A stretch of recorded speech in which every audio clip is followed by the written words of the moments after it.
కారం బొరుగులు తయారీ విధానం. ముందుగా స్టవ్ వెలిగించుకొని ఒక ప్యాన్ పెట్టుకొని అందులోకి ఒక డబ్బా నిండా బొరుగులు వేసి సిమ్లోనే పెట్టుకొని 2 నిమిషాల పాటు క్రిస్పీగా అయ్యేంత వరకు వేయించుకోవాలి.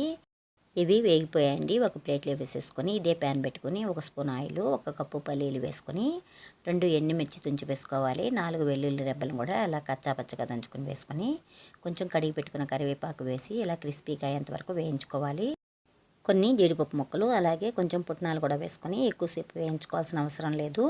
ఇప్పుడు ఇందులోకి ఒక 1/2 టీ స్పూన్ అంత పసుపు, 1 స్పూన్ కారం, 1 స్పూన్ ఉప్పు కూడా వేసుకొని ఇలా మొత్తం బాగా కలిసే విధంగా కలుపుకొని ఇప్పుడు వేయించి పక్కన పెట్టుకున్న బొరుగులను కూడా వేసేసుకొని ఇలా మొత్తం కలిసే విధంగా కలుపుకోవాలి.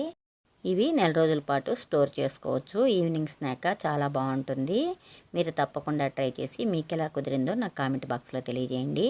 మీరు కనుక ఫస్ట్ టైం నా వీడియో చూస్తున్నట్లయితే ప్లీజ్ లైక్ చేయండి, షేర్ చేయండి, సబ్స్క్రైబ్ చేసుకోండి. Thank you for watching.